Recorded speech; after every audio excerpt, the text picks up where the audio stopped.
Ohio Congressman, Chairman of the House Judiciary Committee, Congressman Jim Jordan joins me. Good evening, sir. And I don't know where to start. Where do you want to start? Do you want to start with the fact that Jack Smith is saying it quits to this?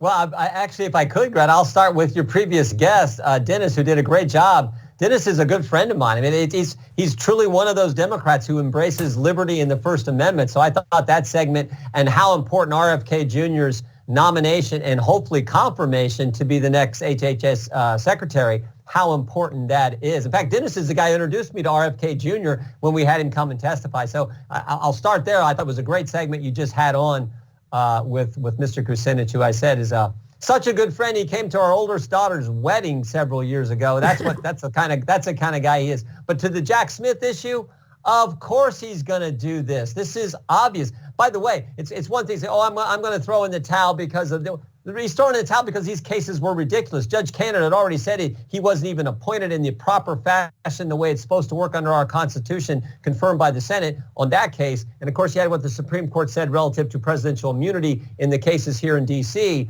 And now with President Trump winning in such a large fashion, of course we expected this, and he's going to stop. Thank goodness that's happening. All right, I want to turn to one other issue, and it's the viewers who, if they've watched this show, for the longest time, and I hope they watch the show, I've almost been like a broken record putting a spotlight on the deplorable and unconstitutional conditions at Fulton County Jail in Atlanta, Georgia. Yeah. In just the last 16 months, I've actually reported at least 25 times about it. And that doesn't even count the times I just bring it up randomly. We're going to put the pictures up on the screen. They were first published by the New York Post in April of 2023. After the New York Post published these pictures, it took Attorney General Merrick Garland and his Civil Rights Division, while people suffered under those conditions, 3 months to get it together to just open a civil rights investigation. It was opened in July of 2023.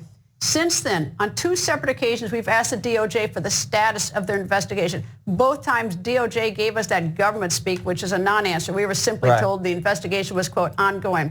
But finally today, the United States Attorney's Office for the Northern District of Georgia and Department of Justice Civil Rights Division released a report with their findings. The report reads, in part, quote, after an extensive investigation, we find reasonable cause to believe that Fulton County and the Fulton County Sheriff's Office violated the Constitution and statutory rights of people incarcerated in the Fulton County Jail. The jail fails to adequately protect incarcerated people from the substantial risk of serious harm from violence, including homicide, stabbings by other incarcerated people.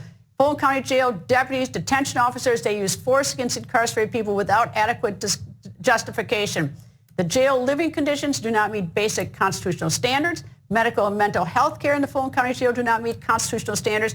Restrictive housing conditions in the jail pose a substantial risk of harm, including acute mental illness and self-injury, and restrictive housing practices are discriminatory and unlawful. The jail also fails to provide special education services to 17-year-old boys and girls who are entitled to them. All right, this is why it upsets me so much, is that I realize there's been a lot of lawfare after the president, but he's had a lot of support from you and others. But the fact that the Attorney General basically sat on this and knew about it, to me, these people had no voice, and it took them all the time for the Attorney General to do this.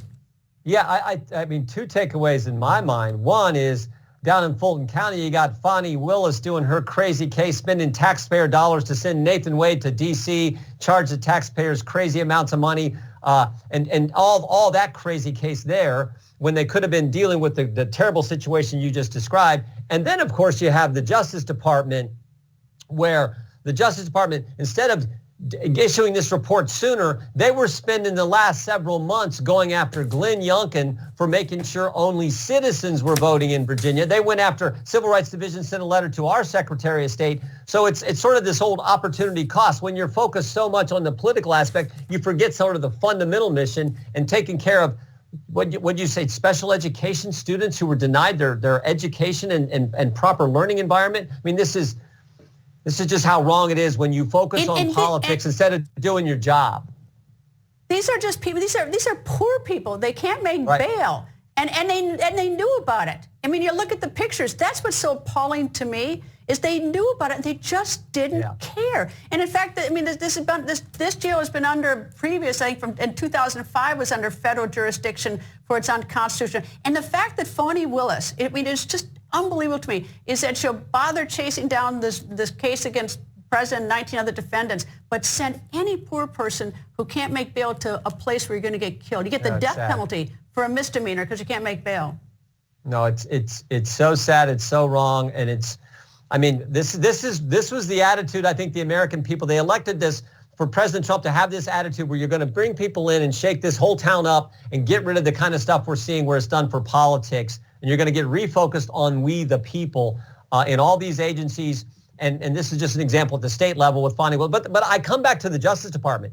The fact that they sent a letter to our Secretary of State in Ohio 3 weeks before Election Day saying you can't take non-citizens off the voter registration rolls. We're concerned. What are you do? You're focused on that instead of helping poor people in the Fulton County Jail and issuing this report. That is how bad it's gotten. Here's another thing. Okay, so they issued the report today, which I don't know why. You just look at the pictures 16 months ago, and you have to be brain dead not to realize they're constitutional violations. Look at that. What are they doing tonight? It's not enough just to issue the report and run. Merrick Garland's in there till January 20th. What's he doing tonight? What provisions are being made to move those people out of that jail tonight?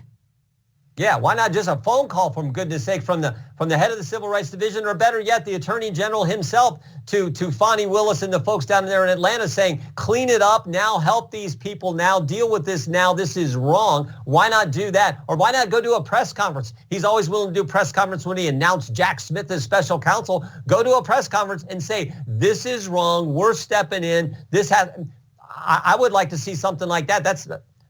Maybe they will because of your persistence on this important issue. You know, Chairman, it's like the one voice that we have in the media is at least a chance to put a spotlight on the people who have no voice. And, like I said, I don't like the lawfare against President Trump, but, and it's been terrible what's happened with his family on a lot of this stuff, but at least he had the whole media talking about it. These people had nothing. They're rotting there tonight with, insect infestation, shanks getting stabbed.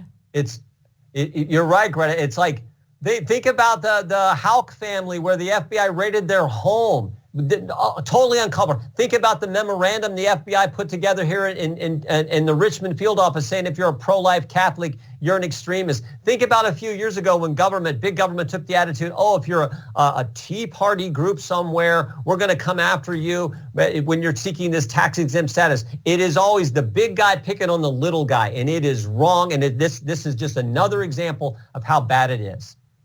All right, well, let's see how fast. The Attorney General is till January 20th. He should be doing something tonight, but we'll see if he does anything to help these people. Anyway, and also Fonnie Willis, she could do something too. She should be doing something. Anyway, Chairman Jim Jordan, thank you, sir.